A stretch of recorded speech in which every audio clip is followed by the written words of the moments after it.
जितने मोबाइलों पर देख रहे हैं, प्रयास करना। बैसाख के महीने में मिट्टी के पात्र में जो रात्रि भर जल रखा हो, मिट्टी के पात्र में, अगर आपके पास में घड़ा हो, हंडा हो, नी हो, तो दिया हो, दीपक हो, कुल्लड़ हो, कोई भी तुम्हारे पास में जो मिट्टी का पात्र, उसमें जल भरना। वो जल बैसाख के महीने की किसी भी सोमवार के दिन, किसी भी सोमवार के दिन, बैसाख महीने या किसी प्रदोष के दिन, या बैसाख महीने के शिवरात्रि के दिन, वो मिट्टी के पात्र का जल अपने घर के प्रत्येक व्यक्ति का स्पर्श कराकर उस मिट्टी के पात्र के जल को तांबे के पात्र में डाल लीजिए और घर के प्रत्येक व्यक्ति का स्पर्श करा लीजिए और शंकर भगवान पर कुंदकेश्वर महादेव के नाम से समर्पित करिए। कुंदकेश्वर महादेव। कभी जीवन में पीछे पलट कर देखने की जरूरत नहीं पड़ेगी, आप उन्नति की सीढ़ी की ओर बढ़ते चले जाओगे। बैसाख महीने में मिट्टी के पात्र का जल भगवान शंकर को समर्पित होना चाहिए। उसका सुख हमारे जीवन को एक आनंद फल प्रदान करता है। एक शीतल आरती होती है, मेरी जीजियों बड़े सावधानी से सुनिएगा। एक शीतल आरती होती है।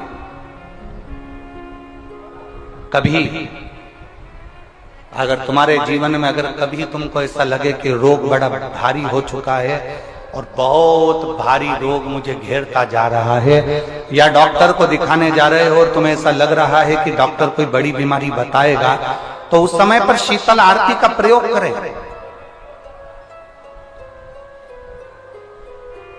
एक पुष्प हाथ की हथेली में रख लीजिए, एक पुष्प हाथ की हथेली में रख लीजिए,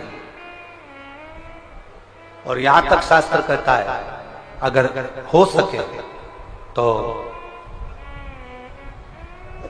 आंकड़े का अगर पुष्प मिल जाए, तुम्हारे यहां क्या बोलते हैं उसको, मंदार का फूल, आंकड़े का फूल, अकौए का फूल, जो शंकर भगवान पे चढ़ता है, छोटा सा होता है, घुंघरू जैसा होता है वो, उसको तुम्हारे यहां क्या बोलते हैं हरियाणा में? आंख का ही पुष्प बोलते हैं। आंख का पुष्प मिल जाए तो ज्यादा अच्छा है। अब उसमें चाहे सफेद हो, चाहे नीला हो, चाहे गुलाबी हो, जैसा भी हो, हाथ में रखने के बाद हाथ में एक लोटा जल भगवान शंकर के शिवालय में जब आप प्रवेश करें, और प्रवेश करते समय भगवान के सम्मुख में जब भगवान शंकर के साक्षी में जब पहुंचे, आपके सामने पूजन में कोई भी सामग्री नहीं है, आपके पास में न दिया है, ना बाती है, ना गर्भवती है, ना चंदन है, ना कपूर है, ना कोई सामग्री है, केवल एक आंख का पुष्प और एक लोटा जल आपके पास में है। शिवालय में पहुंचकर शीतल आरती का प्रयोग करो। 11 बार भगवान शंकर के 11 रुद्रों का स्मरण कर कर जब 11 बार शंकर के शिवलिंग के ऊपर से नीचे तक वो कलश को जब घुमाया जाता है, और घुमाने के बाद वो आग का जो पुष्प है वो अशोक सुंदरी वाली जगह पर समर्पित कर कर भगवान शंकर को जो जल चढ़ाया जाता है, जो जल समर्पित किया जाता है, डॉक्टर भले तुमसे कह रहा हो कि तुम्हें बड़ी बीमारी के चांस हैं, आप जाकर एक बार चेक कराना, तुम्हें वो बड़ी बीमारी निकलेगी ही नहीं, उस रोग से तुम मुक्त हो। इसको शीतल आरती का प्रयोग किया गया। ये शीतल आरती,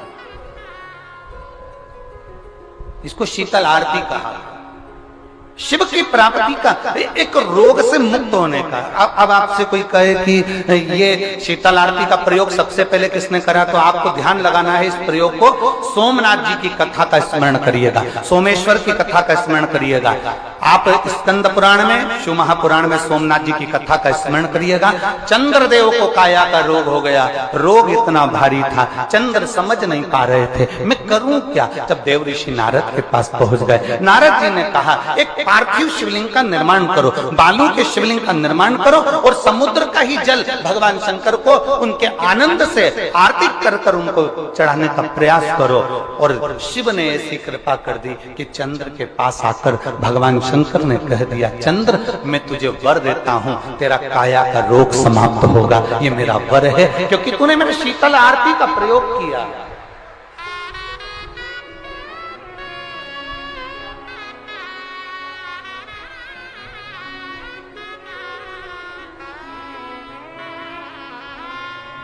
मेरी जीजियों, 2 चीजें बड़ा स्मरण में रखिएगा। एक बैसाख महीने में